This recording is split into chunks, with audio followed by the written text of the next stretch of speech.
Padayon sa mga balita. Suporta sa katauhan gipangayo sa mga sundalo. Alang sa detalye, nagpatrol si Marilyn Turiba. Gipangayo sa mga sundalo ang suporta sa katauhan aron mahunong ang lihok sa mga rebelde nga naglihok sa lalawigan sa Misamis Occidental. Kini ang gipadayag ni 101st Brigade Commander Colonel Roland Amarelle.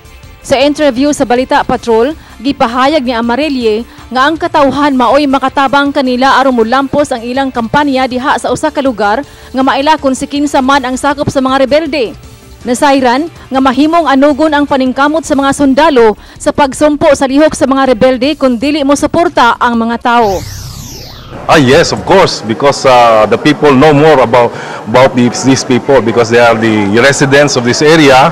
That's why we are continuously dealing with them. Actually, ang role namin ngayon is community-based, dealing more with the people so that we could educate them, appraise them on the evils ng ginagawa sa kabila.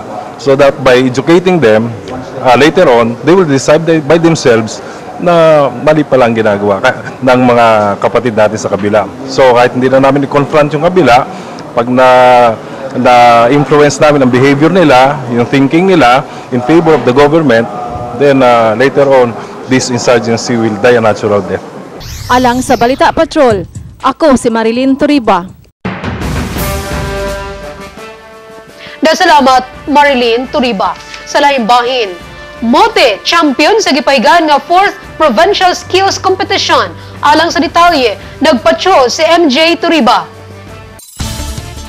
Migulang kampyon ang Misamis Occidental Technical Institute kon Moti sa Oroquieta City atol sa gipahigayon nga 4th Provincial Skills Competition sa Kapitolyo. Second runner-up nakuha sa Northwestern Mindanao School of Technology. Sa Ozamis, second runner-up ang STI Ozamis. Third runner-up ang North Central Mindanao College. Ug ang fourth runner-up mao ang Ozamis City School of Arts and Trade kon Octaves. Nasayran nga ang Moti maoy halos nakakuha sa gold medal atol sa maong competition. Alang sa Balita Patrol, ako si MJ Turiba. Salamat MJ Turiba. Alayo ni ini, ani ang kinatibukang resulta sa 5 ka categories sibo sa talangan nga gipadangat sa TESDA nga mga midaog. Sa cake decorating, first prize nakuha ni Jocelyn Tayer sa Octaves, second prize Jules Vincent Maturan sa NWMST, ug ang third prize nakuha ni John Hamlet Makiling sa Mote.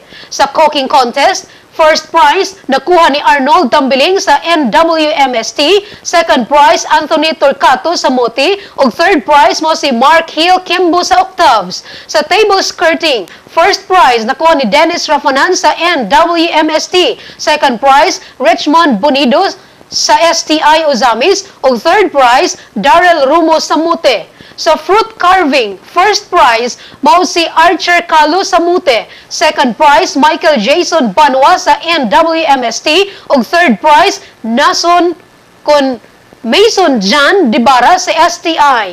Sa bartending, first prize nakuha ni Richard Peler sa Mote, second prize Jose Dendo Abatayo sa NWMST, ug third prize mo si Vincent Ray Henova sa NCMC. Table setup, first prize mo si Joanna Riza Oy Roa sa STI. Second prize, Lilibeth Labang sa Mote. ug third prize, Karen Alvo sa NWMST. Flower arrangement, first prize, nakuha ni Janine April Alexis Selim sa Mote. Second prize, Barry Christopher Aguilar sa NWMST. ug third prize, si Kenneth Erenio sa Octaves. Nasayran nga napahigayon ang nasangpit nga kompetisyon pinaagi sa TESDA gumikan sa suporta sa provincial government pinaagi ni Misamis Occidental Governor Loreto Leo S. Ocampos.